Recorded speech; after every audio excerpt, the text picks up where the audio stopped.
Olá, eu sou a Renata e esse canal é para a gente falar sobre direito, sobre notícias e compartilhar informações relevantes para a sociedade. Hoje eu vou estrear aqui o quadro Reflexões, que já faço lá no Instagram, e vamos falar sobre Elise Matsunaga, do caso Ioki. Nesse quadro eu sempre trago alguns fatos para a gente refletir e há algum tempo atrás uma seguidora me mandou uma notícia em que o Tribunal de Justiça negava o retorno de Elise Matsunaga à cadeia. E aí ela me pediu a minha opinião e eu reservei aqui para esse quadro. Antes da gente começar, eu vou contextualizar um pouco vocês sobre a situação jurídica de Elise Matsunaga, até para a gente entender o porquê dessa notícia e depois fazer essa reflexão. Primeiro de tudo, Elise foi condenada a 18 anos e 9 meses por homicídio qualificado com ocultação de cadáver. Ela recorreu, conseguiu a redução desse tempo para 16 anos e 3 meses de reclusão na cadeia e ficou cumprindo essa pena até o ano passado, quando ela conseguiu a liberdade condicional. Na época, o Ministério Público alegava basicamente que Elise tinha matado seu marido por dinheiro, que ele tinha acabado de vender ao grupo Ioki, que tinha uma grande quantidade de dinheiro no banco e também em outros bens.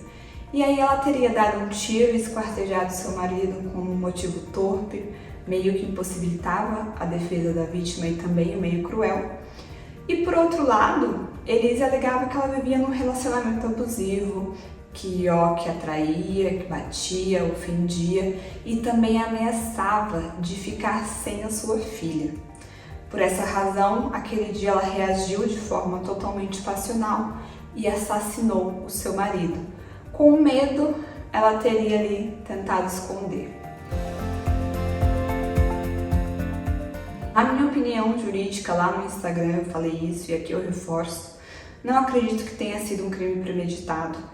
Acho que Elise tinha meios para fazer isso se ela quisesse. É uma opinião, que da minha parte, que vai para um lado mais psicológico, mas aí nós precisaríamos de um psiquiatra, de um psicólogo para alegar ali estes problemas.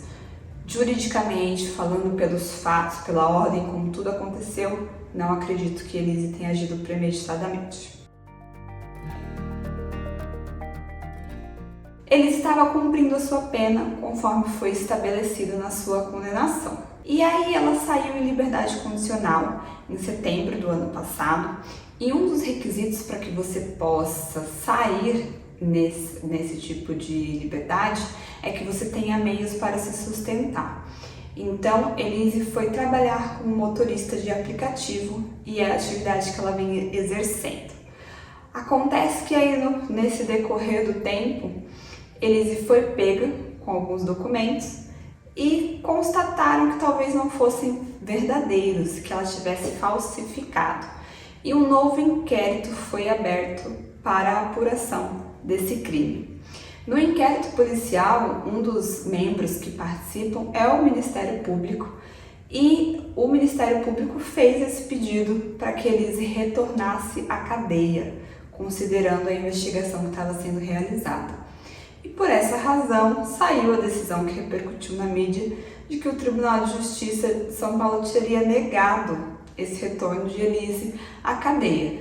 E a fundamentação do juiz foi de que, como só é uma fase investigativa do inquérito policial, Elise ainda não foi processada e não foi condenada, não existiria motivo para que ela retornasse à cadeia.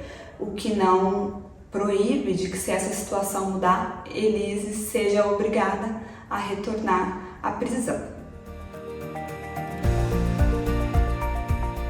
Essa notícia repercutiu bastante na mídia e a sociedade, de uma maneira geral, ficou bastante incomodada, porque como Elise estaria trabalhando como motorista de aplicativo, como a justiça se nega a prendê-la novamente. E aí, aqui começa a nossa reflexão de hoje. Elise foi condenada por um primeiro crime, estava cumprindo, entrou em liberdade condicional por ter cumprido o terço requerido para isso, a quantidade de tempo necessária, com bom comportamento e cumprindo ali todos os requisitos. Ela está pagando ainda para a sociedade o que ela devia e está se ressociabilizando, porque é importante, né? A cadeia tem essa função social de punir, mas também tem o lado de ressocializar, de trazer de volta para o convívio uma pessoa curada, bem entre aspas, uma pessoa capaz de viver em sociedade sem voltar a cometer os mesmos crimes. E essa pressão negativa e principalmente esse ponto da sociedade que espera que uma pessoa que cometeu um crime permaneça de maneira contínua e perpétua sofrendo e sendo punida é muito comum aqui no Brasil. Nós temos o caso da Suzane Richthofen, que também foi solta e começou a empreender e foi altamente julgada. E essas são duas mulheres brancas que estão na mídia e que teve uma repercussão. Mas quando a gente fala de homens, de mulheres pretas, de mulheres sozinhas, mães, muitas vezes presos por tráfico de drogas, a sociedade tem um estigma ainda muito maior. E essas pessoas não têm sequer a possibilidade financeira de sair da prisão e empreender ou atuar de maneira autônoma como a Elise tem feito e como a própria Suzane também faz. Então, vamos refletir sobre o que a gente espera de uma pessoa quando ela sai da cadeia. A gente espera que ela continue sofrendo? E se fosse do nosso lado, se fosse do lado de cá e por acaso a gente caísse numa dessa? Então, vamos refletir. Esse foi o vídeo de hoje. Até a próxima!